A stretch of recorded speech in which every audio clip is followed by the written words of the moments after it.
Mesdames, Messieurs, bienvenue. Aujourd'hui, dans Dites-moi tout, nous recevons une invitée qui a accepté notre invitation. Il s'agit bien sûr de Oshe Hava Myriam. Elle est reine de Midi.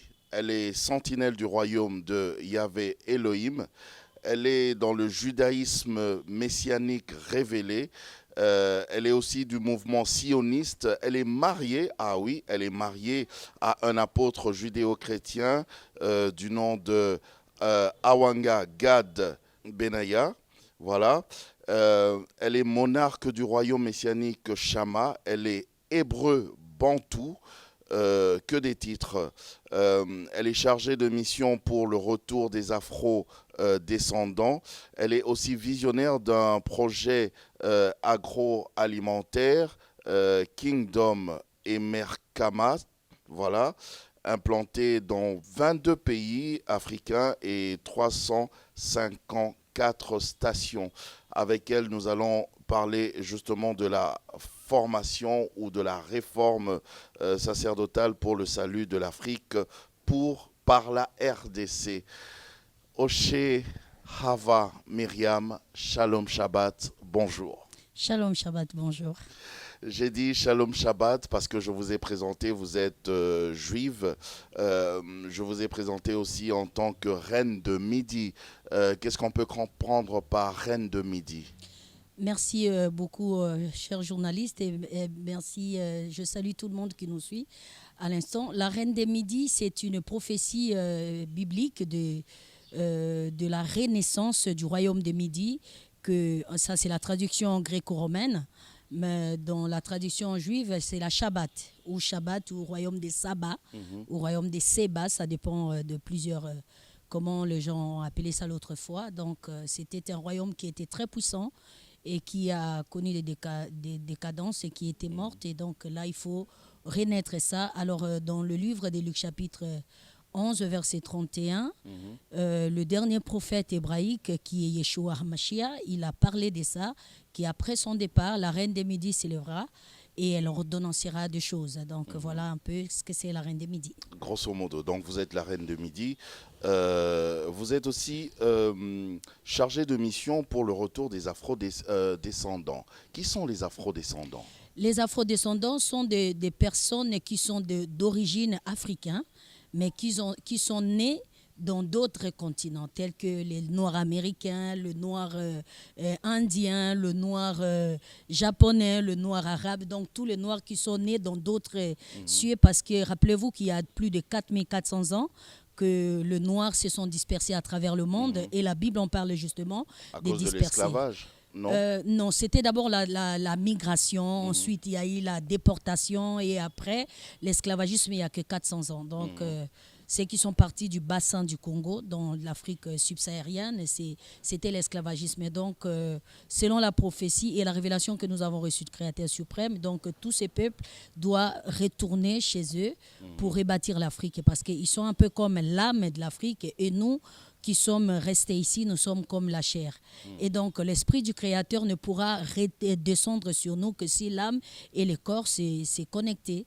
Et donc, c'était la mission qu'on avait reçue de tout faire, de parler, de dire aux Africains de se préparer pour leur retour et de leur dire à eux aussi de revenir, parce que les conditions à laquelle ils étaient partis, ce n'était pas bon, nous le savons tous, mais il faut qu'ils reviennent à la terre-mère ou à la source.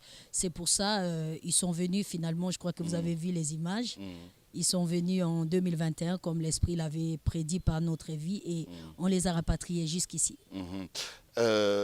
On les a vus, on a vu les images, mais est-ce que ça risque pas d'être un petit peu compliqué, parce que répartis à travers le monde, ceux qu'on a vus là, c'est peut-être juste un échantillon, et tous les autres là, est-ce que c'est encore possible, on peut croire encore à leur retour ? On doit y croire, parce que nous voyons nous-mêmes, on essaye par tous les moyens de relever le défi continental, de rebâtir le continent, mais ça ne marche pas. Ça veut dire qu'il y a forcément quelque chose qui nous manque. Nous sommes un peuple très religieux, très spirituel, dans tous les sens, mais ça ne marche pas. Certainement, il y a quelque chose qui manque. Alors, ce qui manque, c'est le retour, justement, ou encore la reconnexion, ou encore la réconciliation entre nous et eux. Et donc, cette fois-ci, je crois que tout les ressources africaines est dirigée par l'Occident, mais malgré ça, ça va de pire en pire, et pour nous et pour l'Occident. Et comme nous le disons, c'est fini l'Occident, c'est maintenant le temps de l'Afrique. Et l'Afrique va se relever, selon la prophétie d'Ésaïe 19, seulement avec le retour des afrodescendants.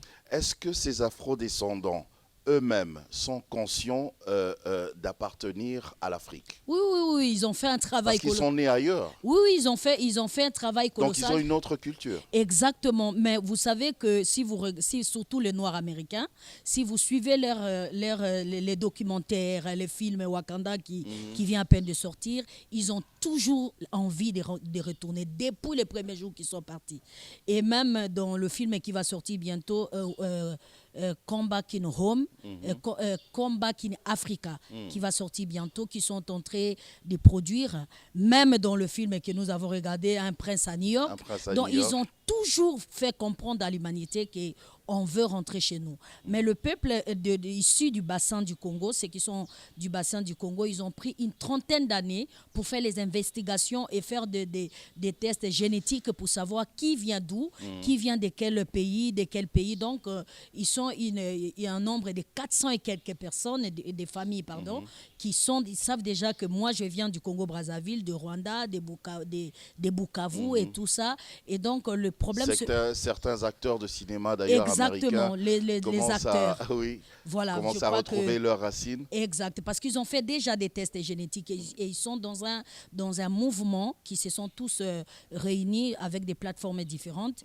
Maintenant, ils se sont connectés à nous pour que nous sommes un peu comme le pont entre eux et le peuple, les Africains qui sont ici, voilà.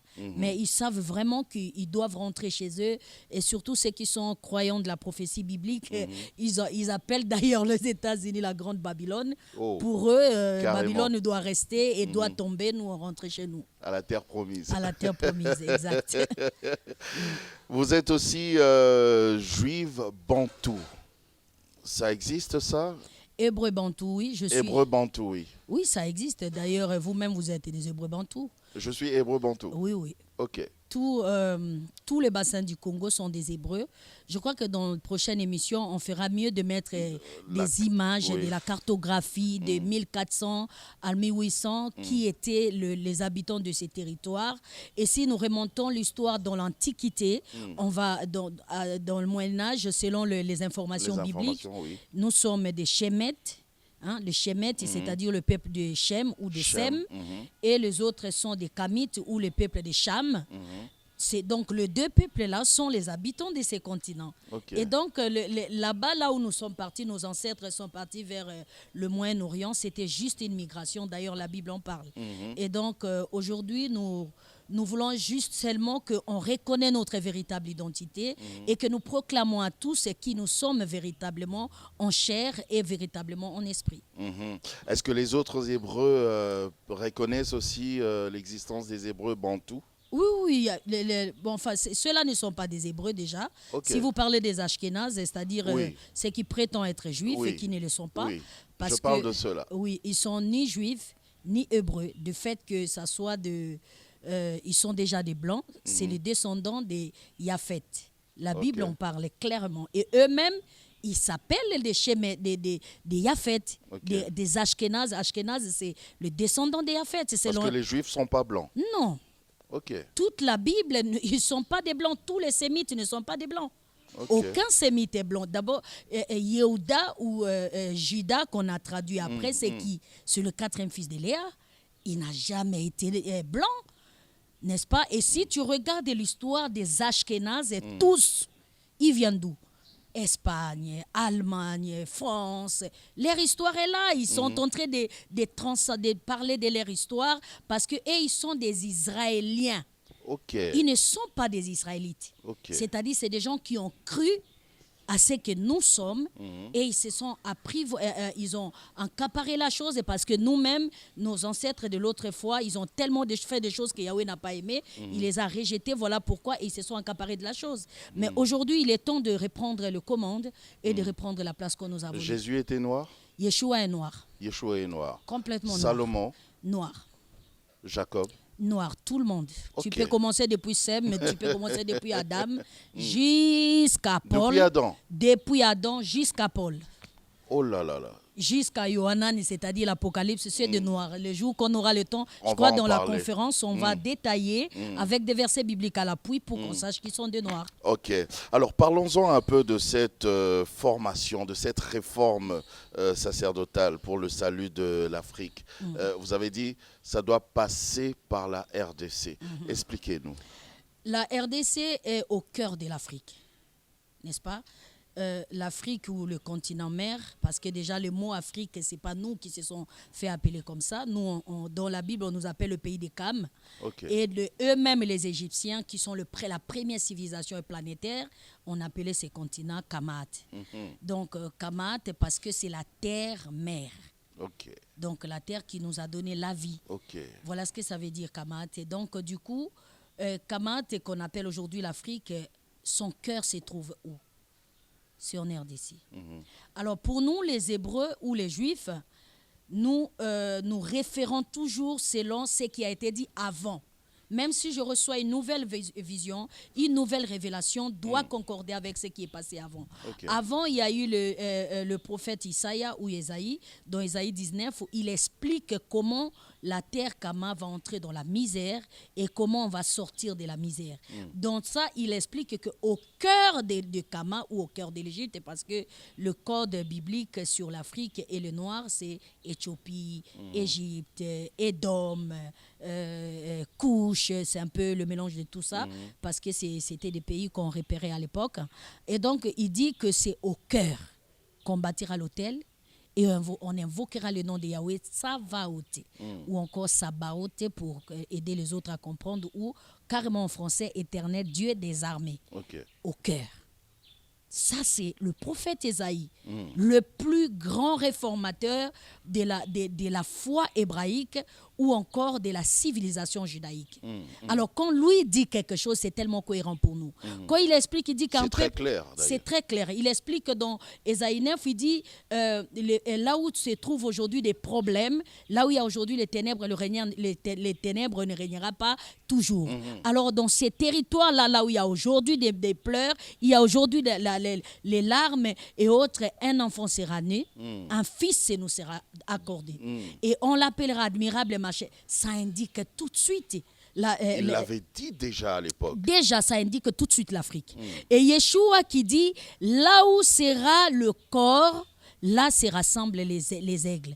Alors, regardez dans tout l'ensemble de l'Afrique, que le pays le plus pillé par les Africains, l'Occident, même l'Asie, vient piller qui? La RDC. La RDC. Donc, la prophétie biblique de Yeshua qui dit, là où est le cadavre, se rassemblera des vautours. Les vautours, c'est qui? C'est des pilleurs. Des gens qui sont en train de nous piller, on est pillé par les Chinois, on est pillé par comment on appelle, les Indiens, on est pillé par même les Noirs, parce que le Rwandais continue à piller la RDC. On est pillé par tout le monde, d'une manière matérielle, spirituelle, dans tous les égards, parce que c'était une prophétie. Mais la même prophétie aussi, biblique, raconte que l'autel sera bâti dans le même territoire et ça sera le trône du Créateur suprême, là où Yahweh aura deux adorateurs. Donc, c'est tellement clair. Sophonie C'est très en clair. parle. Toute la Bible indique la RDC comme étant le commencement de l'histoire de l'humanité et comme étant la restauration de l'histoire de Sans l'humanité. parler de la RDC, sans parler du Congo, on parle du cœur. Oui, on parle du cœur, mais De le cœur... l'Afrique. oui, le cœur, c'est le bassin du Nous sommes Congo. le centre, oui. Oui, le bassin du Congo en général, le pays de 12 pays. Là, nous parlons de la restauration du royaume d'Israël. Là, c'est autre chose. Autre chose. Mais nous parlons spécialement de la RDC, c'est-à-dire la terre qui nous a donné la vie, vous et moi et les autres. Et donc, quand on arrive là, on essaye de comprendre qu'il faut réformer ou former le sacerdoce. S'il y avait le sacerdoce, alors il faut réformer. C'est quoi le sacerdoce? Le sacerdoce, c'est la structuration du charisme. Le charisme, c'est-à-dire toute personne qui sont nées avec des pouvoirs surnaturels, de guérir, de détruire. Par exemple, lorsqu'il maudit quelqu'un, quelqu'un maudit. Quand il rêve que quelqu'un va être tué, la personne va être tuée. Il peut guérir, il peut ressusciter des morts. Tout ça, c'est des charismes innés et ça n'a rien à voir avec la foi ou la croyance. Okay. Parce que les autres sont nés avec, tout le monde est né avec d'ailleurs, et c'est après que les autres, on ouvre ça, c'est-à-dire on Chaque permet... être humain a un certain charisme. Non, pas tous les êtres humains. C'est des êtres spéciaux. Ceux qui sont nés avec un mandat, une mission très spéciale. Parce que rappelez-vous, il y a le mandat, il y a la mission, il y a la vocation et il y a la passion. N'est-ce pas? Toutes ces choses, il faut la connaissance et les expériences pour que ça puisse être certifié. Alors, le charisme est là. Quand quelqu'un est né avec... Les gens qui sont nés avec ces charismes, c'est comme un peu l'eau de pluie. Ça va dans tout le sens. N'est-ce pas? Alors, s'il y a le sacerdoce, c'est comme des canaux qui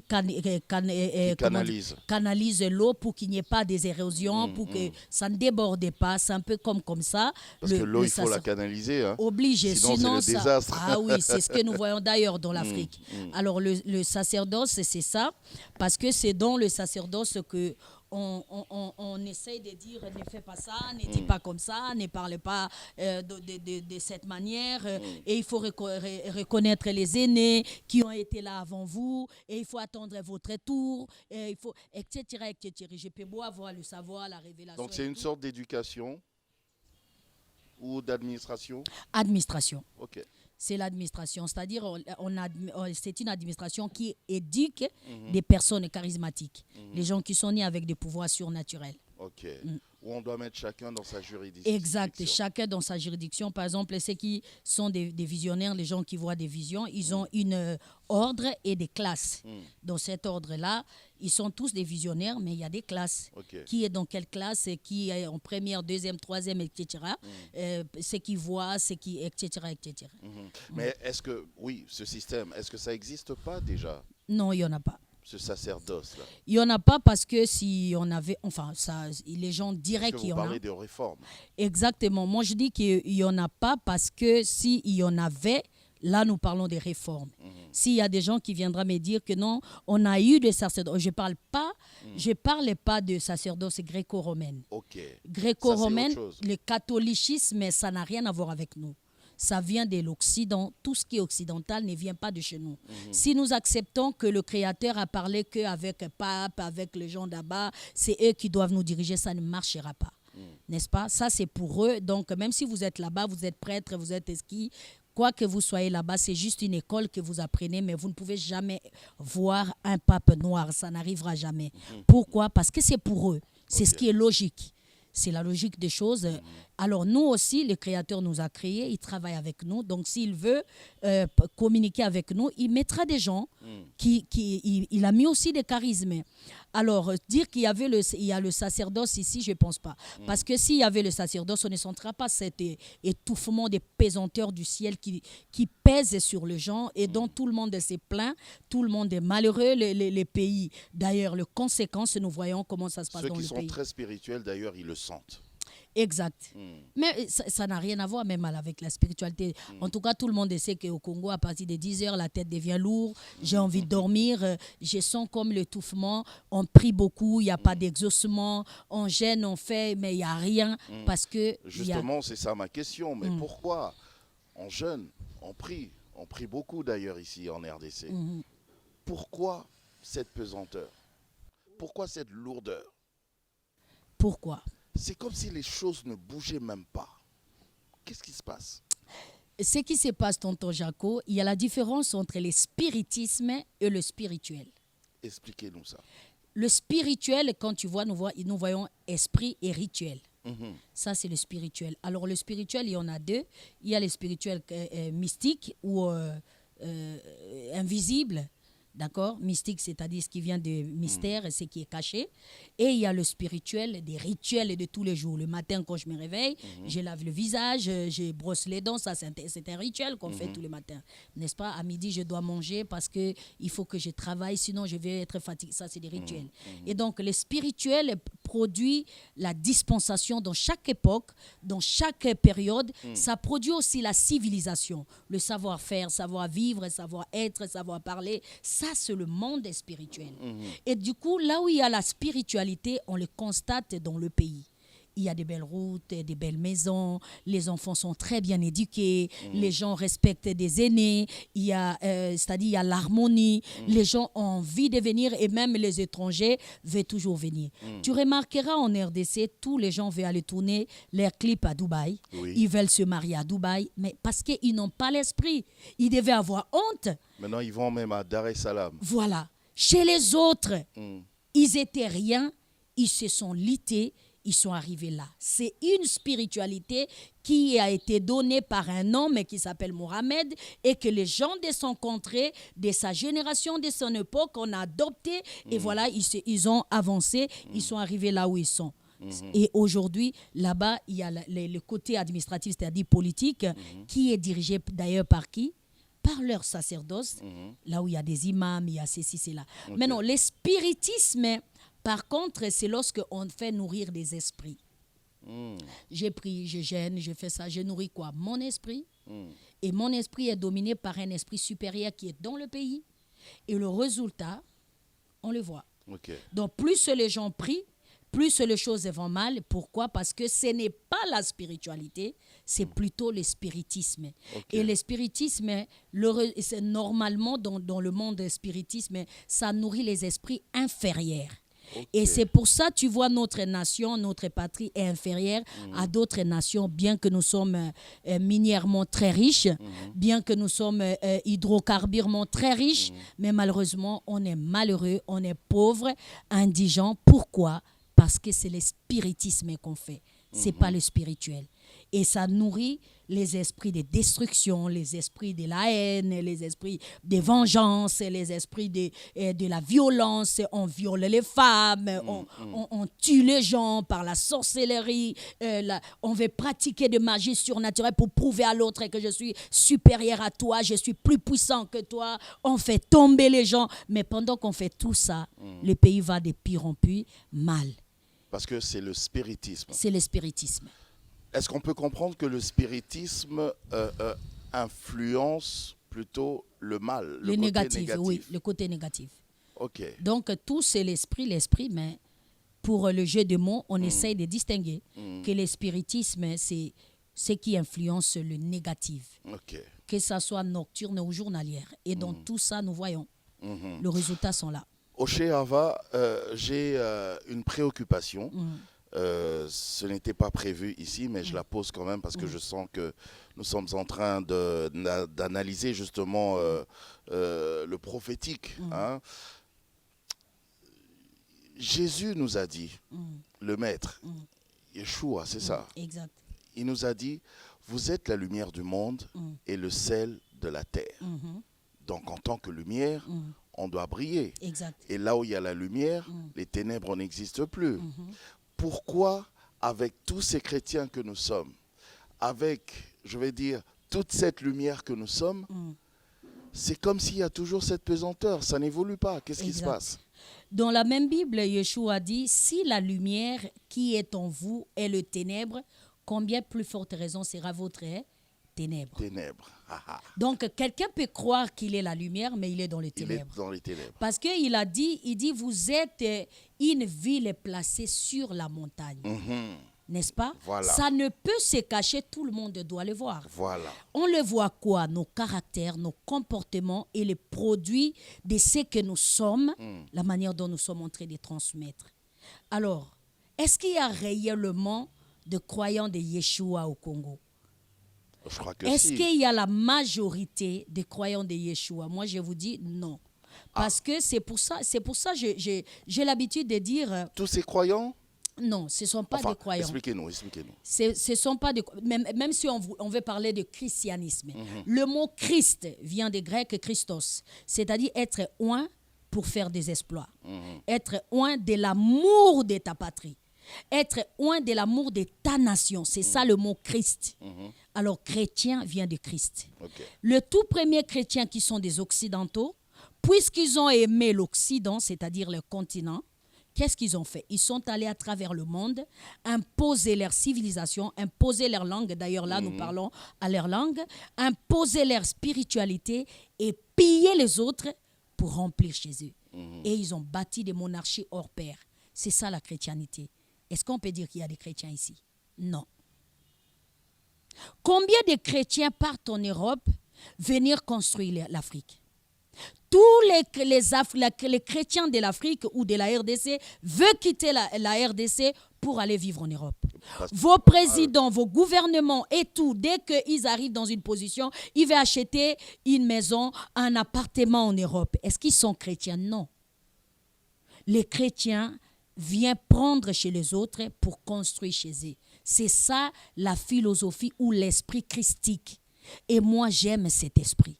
S'il y avait des chrétiens en Afrique, croyez-moi, on ne sera pas là. Alors, si nous retournons à Yeshua HaMashiach, c'est-à-dire c'est le crucifié dont la Bible en parle, il a dit, il a dit à qui? À ses disciples. Les gens qui ont appris à son école. Est-ce que tous ces gens-là apprennent comme étant des disciples? Parce qu'être disciple, il faut être discipliné sous le contrôle de quelqu'un. C'est ça la civilisation. Il a dit à ses disciples, vous êtes la lumière du monde. C'est-à-dire, le monde me verra moi à travers vous. Si vous faites ce que je vous dis, vous êtes la lumière du monde. Vous devez vous aimer les uns les autres. Vous passez le temps à vous haïr. Vous passez du temps à monter des coups bas sur le dos des autres. Vous passez du temps à vous critiquer, à vous insulter, à vous chamailler. Est-ce que vous êtes la lumière du monde? Non. Vous êtes le ténèbre de la RDC. Ah oui. N'est-ce pas? Ben oui, je suis là pour ça. En tout cas, je ne suis pas venu faire l'unanimité. Je suis là pour remettre de l'ordre et dire des choses telles qu'elles sont. Ça va choquer, mais après, tout le monde dira « oui, elle avait raison ». Voilà, exactement. Et donc, le sel de la terre, que fait le sel? Ça donne le goût. Mais tous les jours, les gens quittent le christianisme pour la franc-maçonnerie. Est-ce que vous êtes le sel? Les gens quittent les églises pour les églises des Noirs.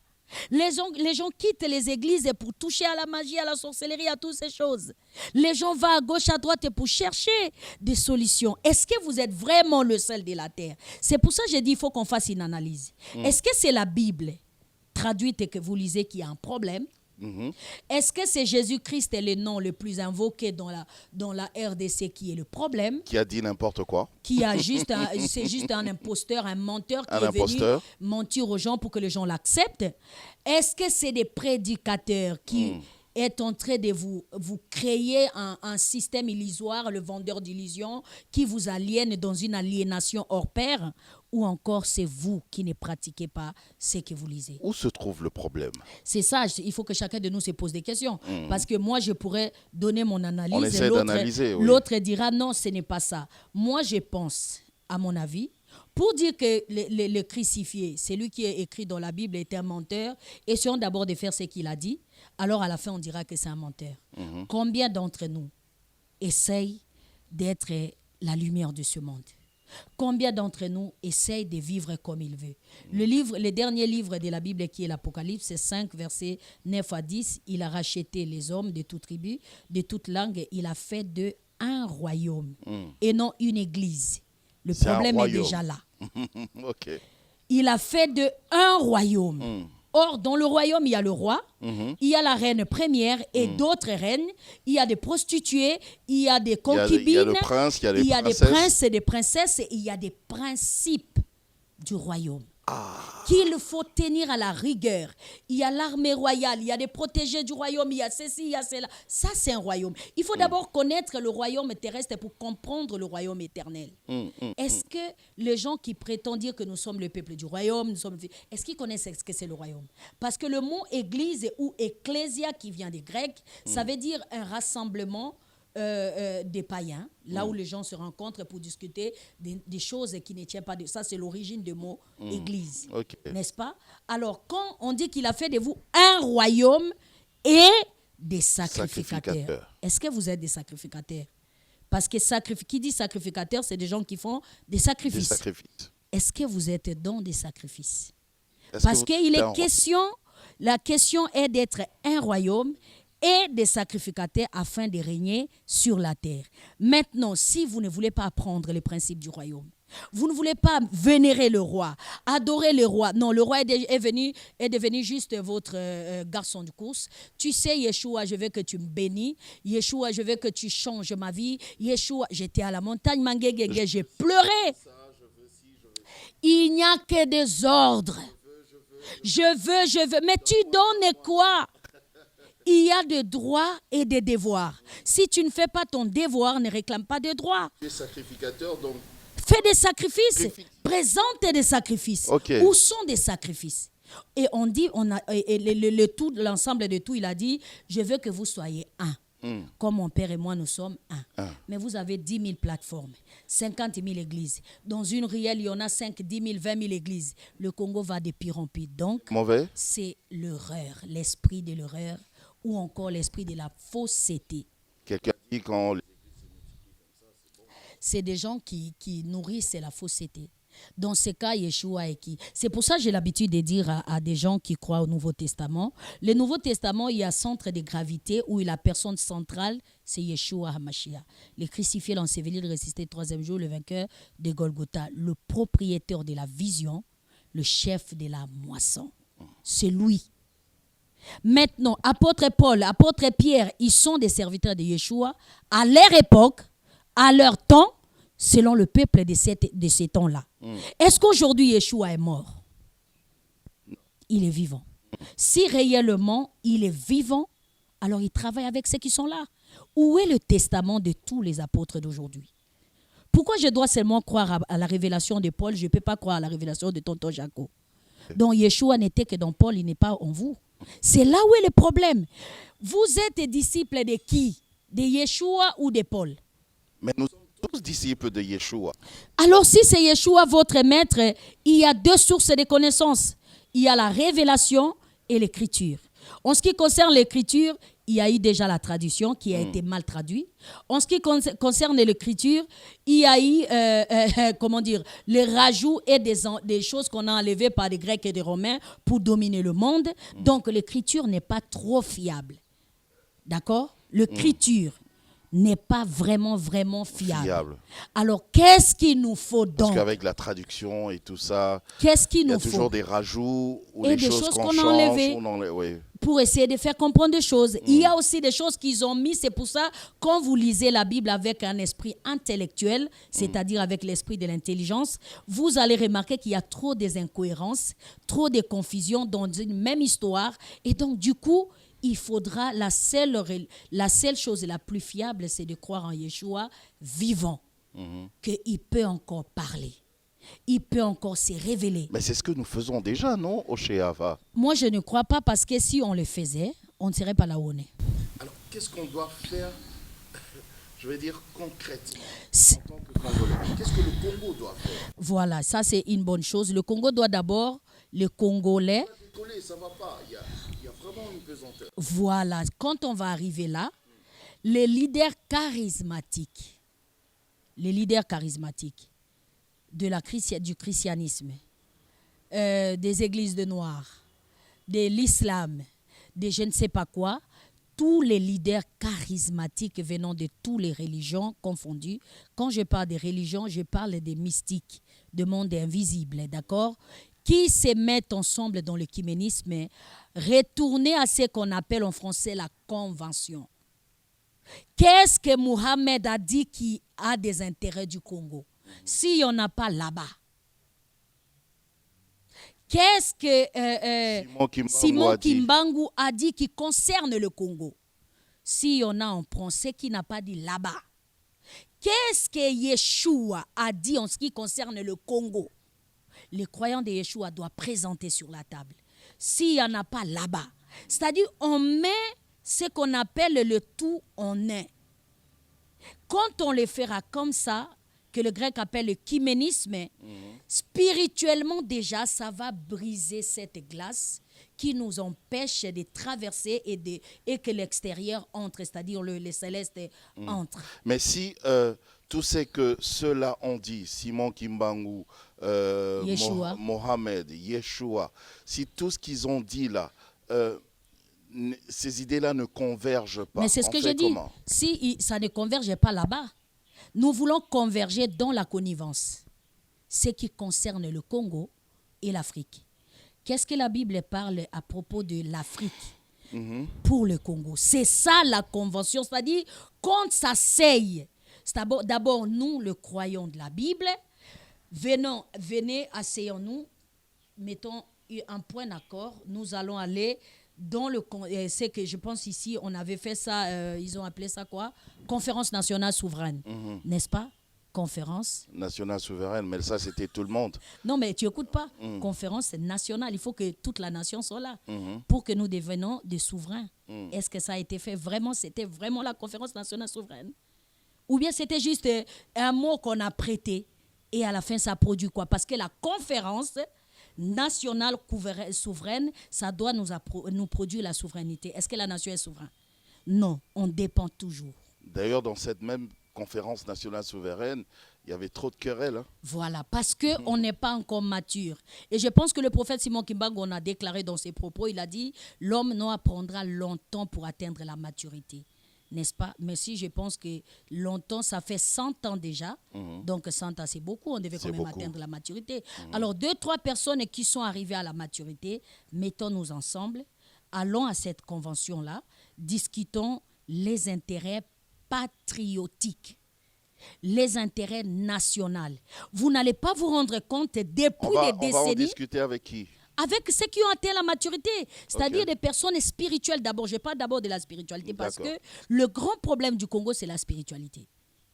Le grand problème du Congo, c'est la spiritualité. Et quand je parle de la spiritualité, je ne parle pas de ce que les autres disent. Nous, c'est l'église des Noirs, on ne veut pas le christianisme dans notre pays. Mais depuis que vous dites, vous ne voulez pas de christianisme, le christianisme est là.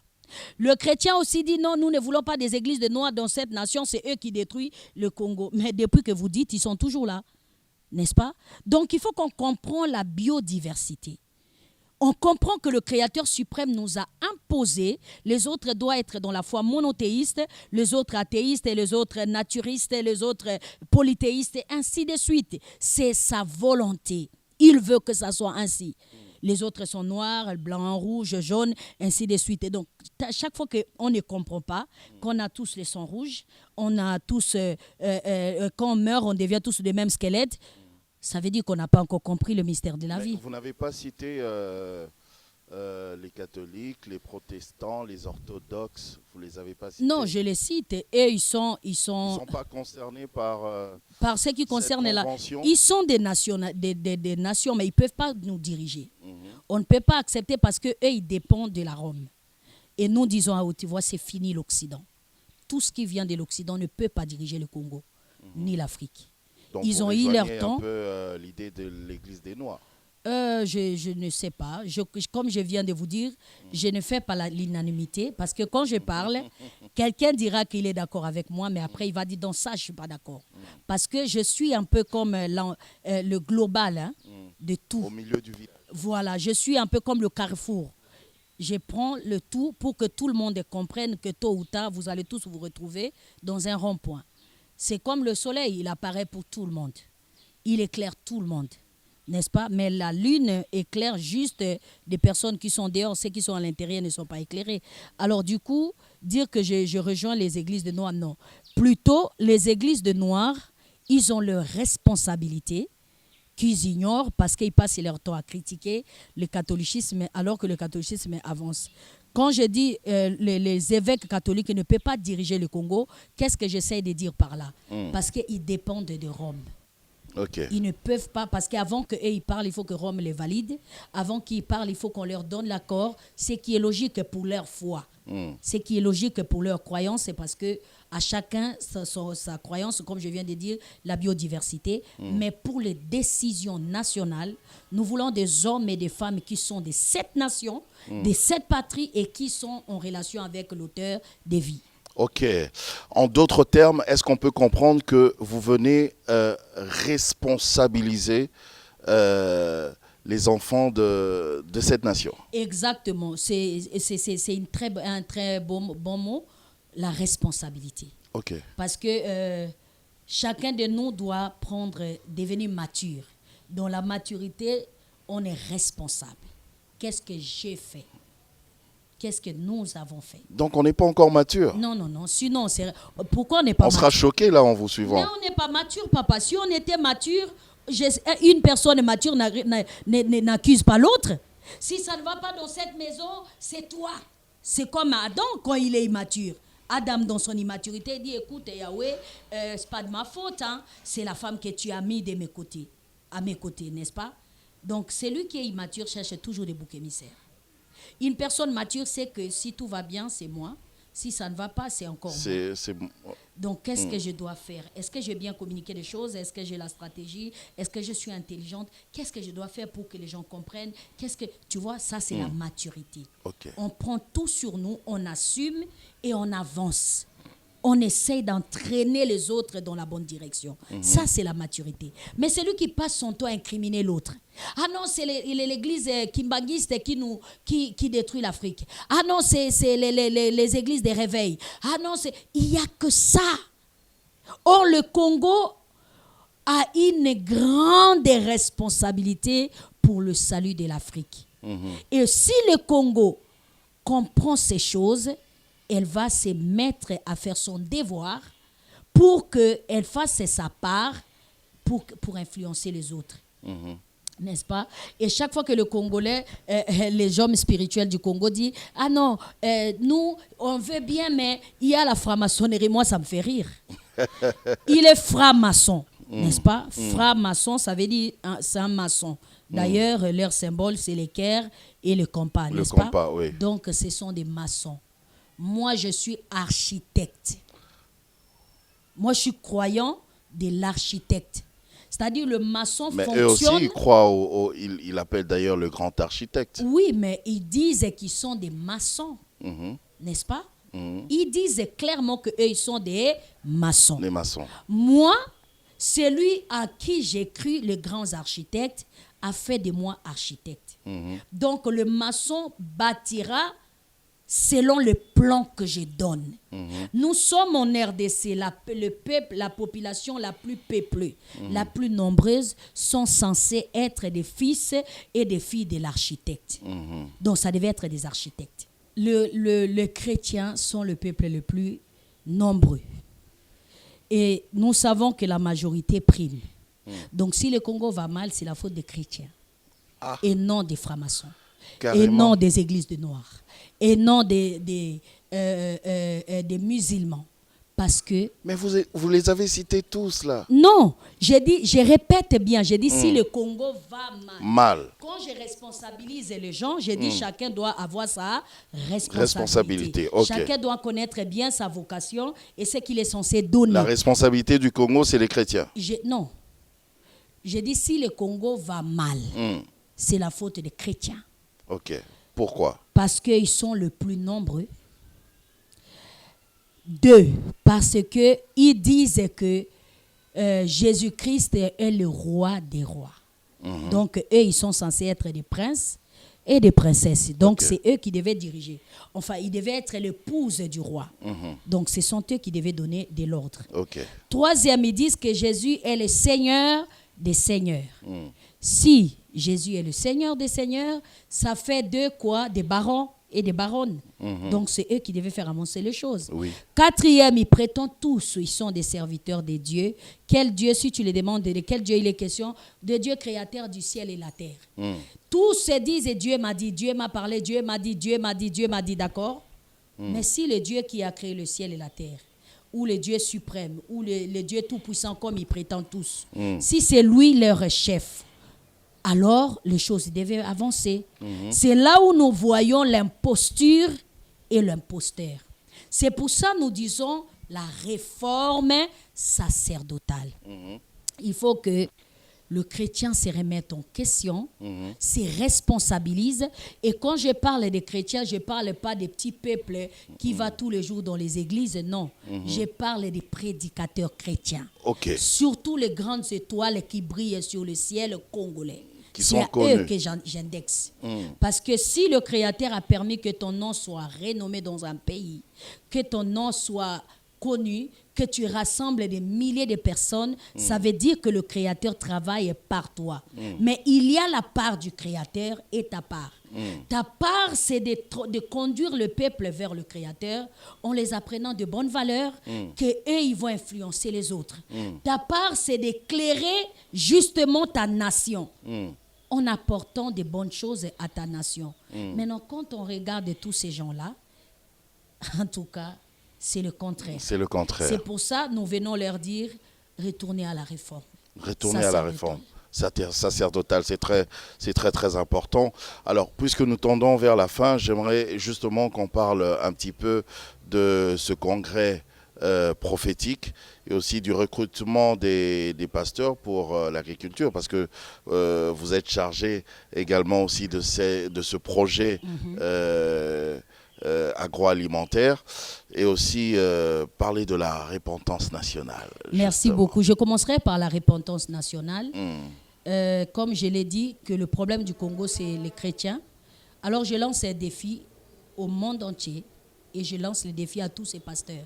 S'ils sont vraiment des serviteurs de Dieu, comme ils prétendent, parce que dans des jours à venir, ça sera leur propre bandimi qui vont les lapider. Parce que dans un laps de temps, le peuple va avoir les yeux ouverts, ils vont comprendre que ce sont des menteurs, ce sont des vendeurs des illusions, ce sont juste des gablots qui sont en train de s'enrichir derrière notre dos. Ça va arriver.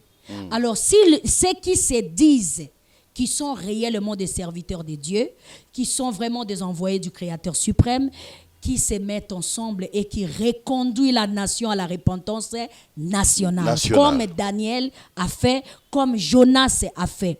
Il y a eu des choses qui ont été faites dans le passé par nos ancêtres qui nous a causé des problèmes, parce que l'esclavagisme n'est pas venu par hasard, c'est parce qu'on a certainement fait des choses que le Créateur n'a pas aimées.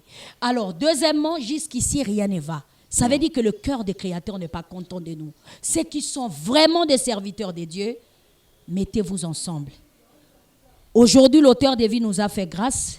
On se retrouve à la tête de notre patrie, un croyant de Yahweh, qui est Félix Antoine Tshisekedi, qui est leur fils à eux d'ailleurs, qu'il puisse l'instituer, d'organiser la repentance nationale. C'est le message que nous sommes venus avec. Et on est allé voir le chef de l'État pour ça, et on va le rencontrer pour ça. On ne s'arrêtera pas, on le mettra à la pression. Dans le cas contraire, on ferme le christianisme et l'Église chrétienne dans cette Congo. Mais il avait déjà fait la dédicace du pays. Dédicace, ce n'est pas la repentance. Il faut maintenant la repentance. La repentance, selon la Bible, on a vu que les Jonas, ils ont fait 3 jours. La repentance, selon Daniel, c'est 70 jours.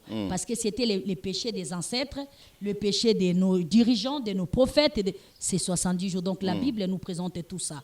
Il faut que la repentance... Donc le chef doit organiser ça. Avec... le commande des vrais serviteurs, les vrais serviteurs de Dieu.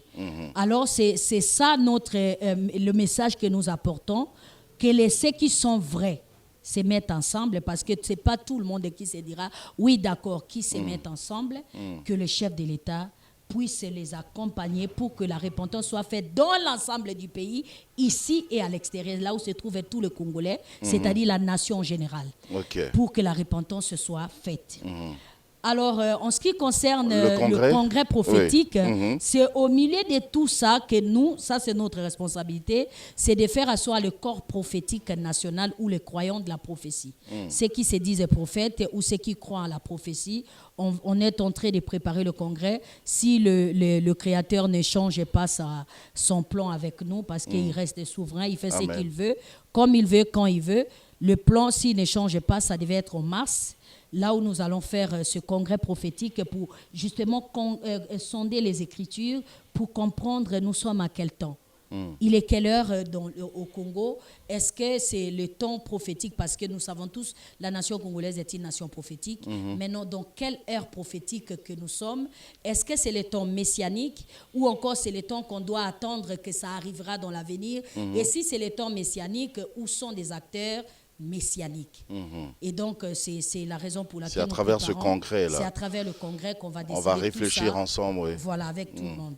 Et en ce qui concerne... Avec l'aide du Saint-Esprit aussi. Hein. Bien sûr. Oui. Parce que nous-mêmes, on ne peut rien faire. En ce qui concerne... le projet agroalimentaire. Kingdom et Mère Kamat, ça veut dire tout simplement l'émergence de la terre-mère. Assez longtemps, les pasteurs des prophètes, beaucoup ne sont pas des méchants. Ils sont devenus des menteurs, des escrocs à cause de la pauvreté. Ils veulent toujours mendier, ils veulent mentir. Pour Dieu m'a dit, machin, tout ça pour qu'on lui donne quelque chose. Et hier, on passait le temps à les critiquer comme les autres les font jusqu'aujourd'hui. Adonai nous a dit non, allez-y, rassemblez-les. Ramenez-les aux Saintes Écritures. Qu'est-ce que Yeshua a dit à ses serviteurs et à ses disciples? Donnez le peuple vous-même à manger. Donc, comment on donne à manger si on ne sait pas produire la nourriture? C'est comme ça, Adonai a donné la vision à mon époux, qui est l'apôtre Gad, qu'ils doivent mettre en marche un programme agroalimentaire, commençant par l'agriculture, tel que le message, la mission que Yahweh avait donnée à Adam. Et donc, si vous êtes des serviteurs de Dieu, servantes de Dieu, vous voulez combattre la pauvreté africaine et vous voulez être indépendant financièrement, nous appelons à tous ces gens-là qui vont se rejoindre à nous. On commence le recrutement pour qu'on se mette à cultiver la terre congolaise afin que ça nous nourrit. Pour qu'on arrête toujours de demander, donnez-nous, et on part demander chez qui? Les francs-maçons. On part demander chez qui? L'Union européenne, machin. Quand nous demandons à tous ces gens-là, nous montrons que nous sommes inférieurs à eux. C'est fini tout ça, reprenons les commandes. On a fini, mais juste un petit mot comme ça que quelqu'un pourra retenir par rapport à tout ce que nous nous sommes dit aujourd'hui. C'est qu'on doit retenir par rapport à la réforme ou la formation sacerdotale, c'est que la restauration d'une nation, quand nous parlons de la nation, on parle de tout le peuple. Si le bien d'une patrie est bénéficié seulement à une petite minorité, ça veut dire qu'on n'est pas encore une nation. Ceux qui dirigent ne sont pas des nationalistes, ils ne sont pas des patriotiques. Donc, pour qu'on arrive à être une nation, c'est un engagement de tout le monde. Tout le monde doit être nationaliste, c'est-à-dire on doit chercher l'intérêt de tout le monde. Et pour arriver à cet intérêt de tout le monde, c'est le sacerdoce qui le fait. Le sacerdoce, c'est-à-dire les aînés dans la foi, ceux qui ont eu l'expérience avec l'esprit, ceux qui ont vu des échecs, doivent arriver à un moment de dénoncer leurs échecs en public. Ça nous aide, nous qui venons d'arriver. Et nous qui venons d'arriver, on doit les honorer, le respecter malgré leurs erreurs, parce que si nous montons aujourd'hui, c'est parce qu'on a appris de leurs échecs, n'est-ce pas? Et tout ça, c'est le sacerdoce. Ça doit être dirigé, surtout pour finir, je voulais mettre l'accent sur la place de la femme dans cette mission. Nous parlons bel et bien de la reine des Midis. La prophétie de Yeshua parle de la reine des Midis. Apocalypse 12 parle de la reine des Midis. Dans la prochaine émission, on va parler spécialement le sacerdoce suprême qui consiste à la place où le sacerdoce au féminin. Qu'est-ce que la femme est censée apporter? Quelle est la part de la femme dans cette histoire? L'homme doit comprendre qu'en tout cas ici, ce n'est pas nous, il faut que ça soit la femme. La femme aussi, qu'il arrête de vouloir prendre la place de l'homme dans certains domaine sacerdotal, ça ne marche pas. C'est ça, nous disons, ça, la réforme du sacerdoce, c'est-à-dire mettre de l'ordre. Et quand cela se fera, cette pesanteur qui pèse sur nous, qui empêche le Créateur suprême de nous exaucer ou de venir vers nous, et qui nous empêche aussi d'entrer en connexion avec lui. Quelqu'un m'écoutera et dit, mais nous prions, nous avons des résultats. Où sont des résultats? Les résultats doivent être nationaux. Ça ne peut pas être individuel. Si le résultat est national, les routes seront là. On aura des bateaux, des avions, les routes, les transports, la nourriture sera vendue à bas prix, on va manger bio. Les trains, les trams. Voilà, les bateaux. Tout. On n'a plus rien, ni bateau, ni avion. On a à peine deux avions. Tu peux te rendre compte, un pays comme la RDC.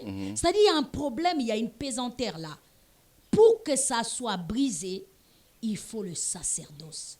Alors, j'appelle à tous nos pères charismatiques, je parle aux charismatiques.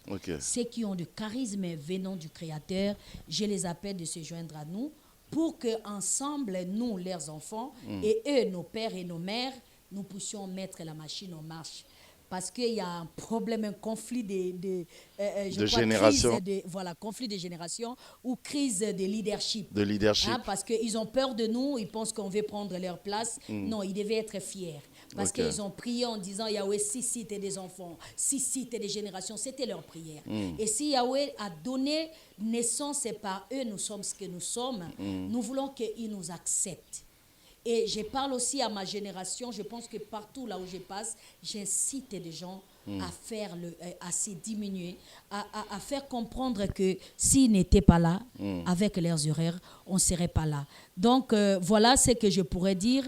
Pour tous qui veulent nous rejoindre, pour ceux qui ont plus de questions et qui veulent rejoindre le groupe Kingdom et Mère Kamat, contactez-nous à ce numéro qui défile au bas de votre écran.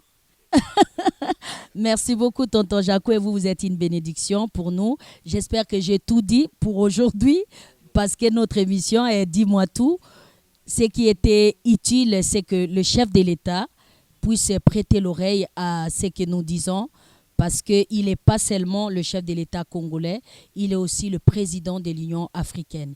Et nous voulons profiter pendant cette période qu'il est en train de présider, que la RDC entre dans son destin prophétique pour faire marcher l'Afrique. Merci à vous également de nous avoir suivis. Si vous avez des questions, envoyez-nous vos questions et même votre voice note à ce numéro de téléphone, tel que ça se passe toujours. Quant à moi, je vous retrouve prochainement à un autre numéro de Dites-moi tout, peut-être même avec la même invitée, hein, qui sait. Portez-vous bien et au revoir.